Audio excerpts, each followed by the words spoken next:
Okay, so it's me again, Connor. So I'm here with my Miele Triflex. I'm gonna push this table forward a little bit. All right. Okay, so this video is about my Miele Triflex. It is the only stick vacuum I have. It is bagless. So I cleaned it out today, and like my other videos, I was going to show you how to do that. It's a pretty easy, straightforward process. It didn't take me very long, maybe 20 minutes. But first I want to talk about one of the reasons why I like this vacuum so much. So I have 6 animals in this house. It's about 2,400 square feet, give or take. We've got 4 dogs, 2 cats, a child, 4 adults living here, and there's a lot of traffic. Our dogs come in and out a lot, so there's a lot of traffic. So I have to vacuum every day to kind of keep up with the pet fur. I have really bad allergies, so I use my plug-in vacuum every day, and I either use my Miele canister, one of my 2 Miele canisters, or my SIBO upright vacuum. But normally I like to do my Miele canister. It's a very quiet machine, it's very easy to use, but after I use that vacuum, like I said, all the high traffic, little messes happen, and to kind of keep up with those, I have this Triflex because it's so easy to just kind of whip out, use it, and put it back away without having to drag the plug-in vacuum out, set it up, plug it in, get all the attachments out. So this is kind of my in-between vacuum. It's for, what I use if company's about to come over and I don't have a lot of time to vacuum, or after dinner. If the dogs track dirt in, leaves, what have you, it's always there. It's super easy to use. I don't think that any stick vacuum, whether it's a Dyson or a Shark or even this Miele, is a good replacement for a plug-in vacuum. Even if you have a small apartment and you don't have carpet, these just do not meet the performance of a plug-in vacuum like a Miele canister or a SIBO. They just don't. So those machines are just a lot more powerful. They do a better job. But I think that for little messes and just the kind of in-between vacuumings, the little quick sweeps, a stick vacuum is ideal to have. It's like more like a sidekick to the plug-in vacuum. I didn't expect this to be a very powerful machine, but it does have an electric motor in it for the brush roll, and it cleans fur off of our small rugs very, very well. It does a great job on our tile, and it's really lightweight and easy to pick up to put on like our couch if we have fur on it, or it's just very handy to have. Anyway, so it's about a $499 vacuum. I think the Dysons run about $700 to $800, but I really don't think you're getting an $800 $400 difference with those Dysons. They're flimsy, and they just don't seem to perform significantly better than something like this. And they definitely are not built as well. This has a very solid build structure to it. All the plastic on it, as far as the frame goes, is very thick and sturdy. But like all bagless vacuums, I don't think I've seen a stick vacuum yet that takes a bag, but most of them are bagless. And one thing I like about this is that, as you can see, it can stand up on its own because it can be configured to have the motor unit down by the power nozzle. So that redistributes the weight so it doesn't strain your wrist. It feels more like a traditional vacuum. But like all bagless vacuums, it does need to be cleaned out every now and then to keep it healthy and keep it working well. So the first thing I like to do when I'm cleaning this out is to take it apart. This vacuum is very modular. So the first thing I do is take the wand off with this button. And there's a trigger button inside the handle that pulls off. So I pull those apart and set them aside. I'll wipe them down with just a rag and, you know, Windex or something, just a damp cloth. And then this component, to separate the motor from the power nozzle, you press this button and then just pull up, and then it slides right out. And then I'll set that aside.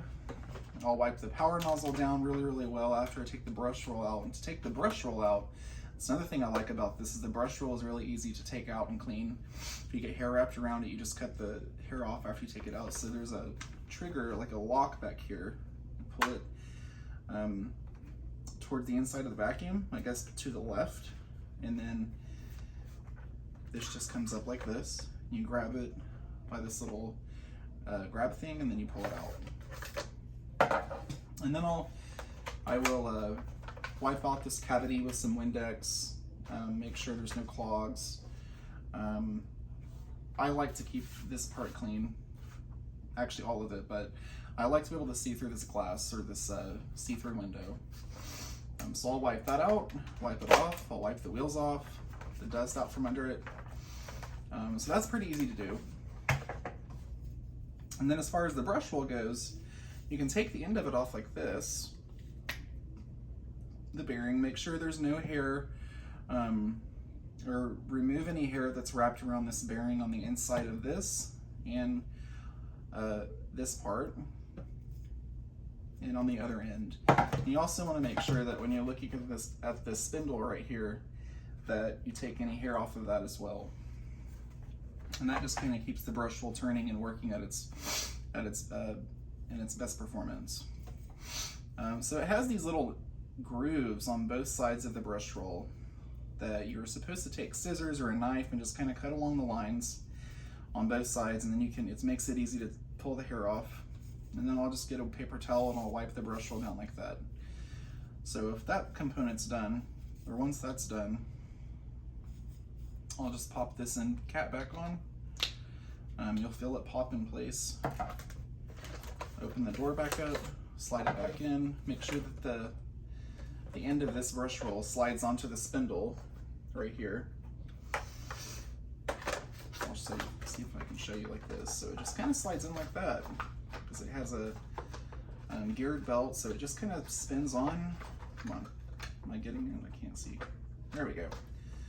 And then once it's in place, you close the door, and then you lock it in the back. So now that's locked in. I wish all vacuums were like that. Just gonna check to make sure that was seated right. Yeah, so once it's seated right, the shape of this bearing or this end cap will seat flush into this little hole. And that's how you'll know it is in all the way. So now that that's in all the way, I'm gonna shut it again. No, it's not. It's a lot more difficult to do this when I'm not. There we go. I guess that was fine. Okay, so that part's done. No, it's not. It fell off. Man. This is more difficult than it looks when you're trying to film and do this at the same time. I'm trying to face it your direction so you can see what I'm doing, but it's easier to just face it to your face so you can see the spindle. There we go. Okay. Now I'll lock it. There we go. See? Now it can spin freely. And it's a good idea to put your fingers in here just to spin it to see if you feel any resistance. And this does not, so it's good to go. If you do feel resistance, there could be hair and fur, something wrapped around the brush roll end pieces where the bearings are. But the tricky part of this machine that people find problems with is cleaning out the dust bin. So when you remove the dust bin, you want to turn the top of it counterclockwise until you feel some resistance, like a stopping place. That's about right there. And then this will pull out. And then you want to just wipe around the edges up here. I like to take an air compressor and blow it out, and wipe it down inside of here, around this spindle thing, whatever this is. And then set that aside. So the filters in this dustbin are washable. So those can be washed out. So with this, you continue to turn it counterclockwise until you feel the bottom release. And that's how you dump the dirt. But that's where you can also just go ahead and pull this component out. So this piece can be washed. The bottom lid can be removed like this. I like to just use a scrubby brush, dish soap, and put it back together after it dries in front of a fan.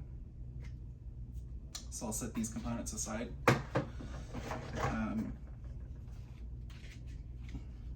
Then you grab this little, this is actually the top of the filter. So you grab it and you just pull it out. It doesn't screw in or anything, you just pull it out like that. Okay, and then there's another filter inside of it. It's like the pre-filter to the filter. That piece you pull out as well. This bottom part can also be pulled off.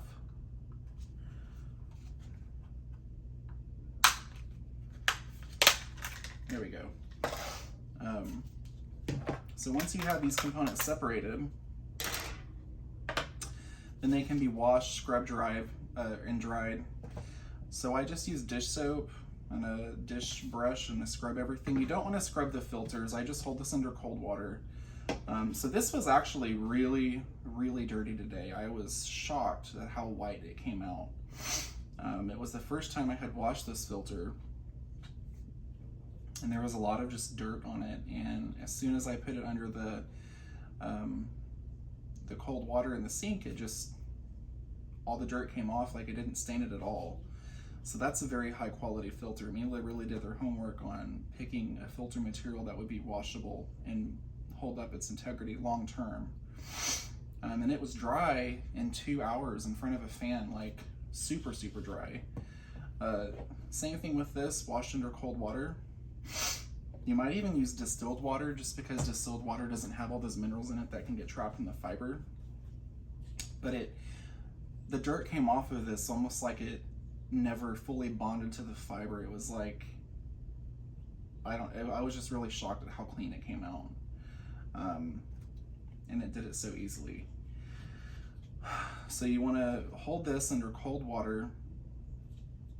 Don't use warm water, don't use dish soap. All of those detergents will get stuck in the fiber and clog it.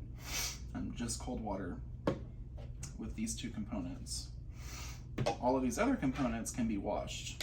This part, this part, this part, and this part. You definitely want to make sure you dry this spring off or it will rust. I didn't even know that this could be taken apart until today, but it can. So after you scrub all these and dry them in front of a fan, I like to set all these in front of a fan after I wash them, like I said, and then after they dry in a few hours, that's when I'll put everything back together. So to put this back together, turn this upside down, make sure you get make sure it's totally dry before you do that, or you're gonna get stuff locked in here. The spring is gonna go like this, and then this part goes over it.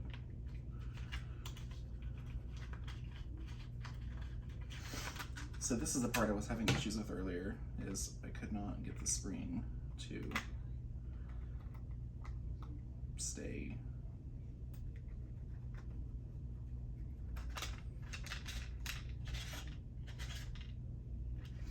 Okay.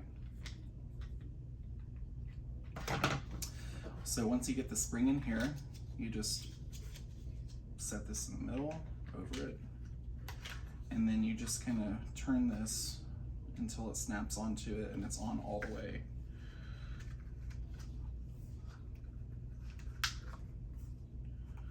There we go. So you just kind of keep turning this clockwise until it finally, the rubber piece snaps over the lip of this component. You can wash this. I have been washing this without taking this off, but when I took this part off today, there was a lot of rust in here, and I wanted to wipe it out. So from now on, I will be taking this component off when I wash it. All right, and then you just press this cylindrical filter down inside of it. There's like a hole, you can see right here that this slides straight over, right over. If you can see that, it fits like flush over it, and then this just goes over that filter, and I just press this down inside of it. You'll find it, you'll be able to feel where this drops down into it. So I just turn it until it falls down into it, and then I just press it in.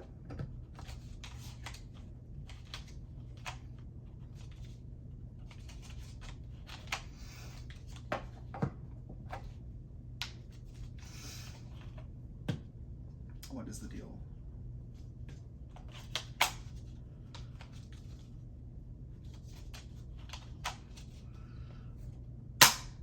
Why is this not working?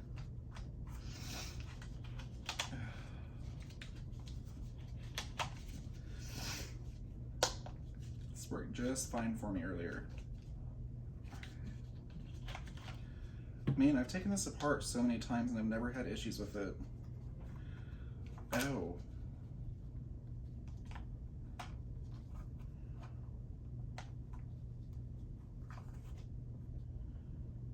That's probably what's up. Okay. Maybe that fixed it. There we go. Yeah, so that centerpiece should press in here to where it's fully shut. It shouldn't be coming up over the edge at all. All right. And then this lid will snap on the back of it.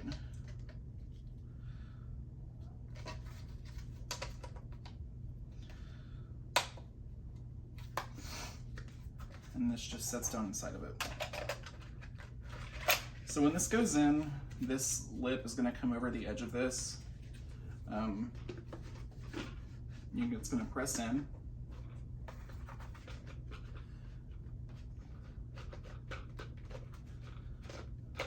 Man, doing this on camera is difficult.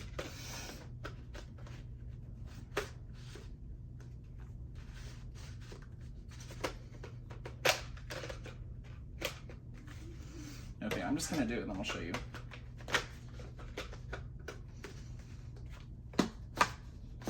Okay, so it presses in right here, it drops in, and this lid, the way that this locks in here, you have to press this up against the bottom to where it's shut, and then turn this lid all the way clockwise until it locks into place. That's set up. And you put the motor unit back on the machine, slide the handle back on it. There's this groove right here that the back of this slides into, and this has to be partially open for it to go on there, because once it does go on there, this locks it into place. So now it's in, now it's locked into place. It won't come out unless I open this again counterclockwise, then it'll come out. And then the handle just snaps on like this. So that actually looks a lot more cumbersome and difficult than it really is. It's just difficult for me to take this apart on camera, trying to face it towards the camera in a way that shows you guys how to do this. But I promise you, if you do this yourself and you're not trying to film it, it'll go by a lot easier. So one thing about the Triflex that I do like is that it can be reconfigured to be like a normal stick vacuum. And I'll show you what I mean by that. The handle, you can reconfigure it to where the motor unit is where the handle is, like this.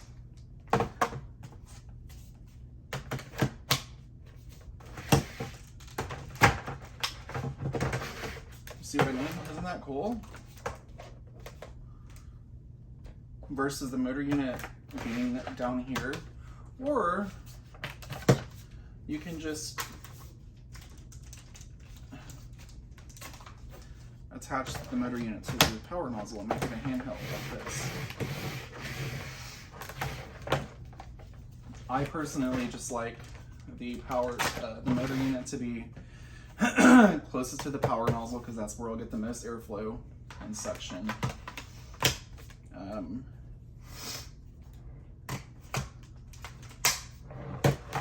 So that's how you maintain the machine. I've had this for probably, I don't know, 2 years, a year and a half to 2 years. It's never lost performance. It works just as well as the day it did when I got it, and we use it every single day. But that's because I clean it out, you know, every 3 months or so. It's even been let out to sit out in a storm before when it was raining on a few occasions, because we use it outside on our rug on our back patio, and even with that kind of abuse, it has still held up very, very well. The battery slides off the back. There's like buttons on both sides. You just pull down. It has a wall hanger that we've hung it on the wall before, but we have crappy sheetrock, so it kind of just fell off. There is a special motorized miniature power nozzle, or miniature like a turbo tool. You can, it's like it has like an electric motor in it, and it's for like stairs. It's like a smaller version of this, but it has an electric motor. It's like $100 or $150 to get that attachment. I have not bought that, but I heard it does a really good job. I would like to add that to this machine. But I think for 500 bucks, it's a really well-built stick vacuum. It also has 3 suction settings. And this is where, as you can see, these 3 lights. So if it's on full charge, it'll have 3 bars. That's half power. And that's like, this is your battery meter. So if it's full, it means it has a full charge, and the fewer lights you have right here, the less battery power you have. And on the handle is where you can select your suction settings. So on its max suction setting, it has a speed sensitive brush roll. So on its max suction setting, the brush roll turns up in speed. It raises the RPM, so it'll like beat the carpet and rug faster. And if the machine senses that it's on a rug or carpet, it increases that RPM even more. So it like revs up the cleaning ability for rugs and carpet if it's on max setting. I like that feature because you don't want your brush roll spinning that fast when you're just trying to clean hard floors with it. The brush roll cannot be turned off on this machine, but it has this rubber strip right behind the brush roll. So when you're vacuuming and the brush roll spinning, this rubber piece catches all of the dirt that the brush roll kind of flicks back. I've never had an issue with the brush roll flicking dirt out from behind the machine, because this rubber strip catches all of it and then it just sucks it up. So there's really no need for this to have a brush roll that turns off. But it's an awesome machine.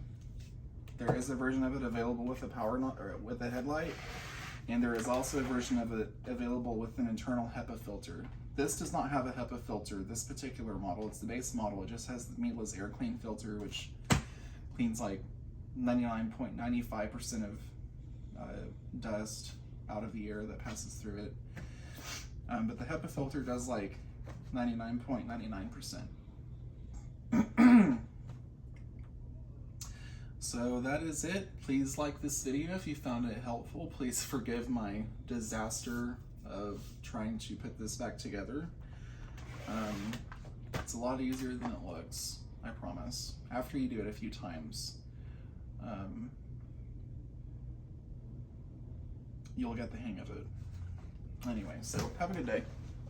Oh, that is the Miele Triflex.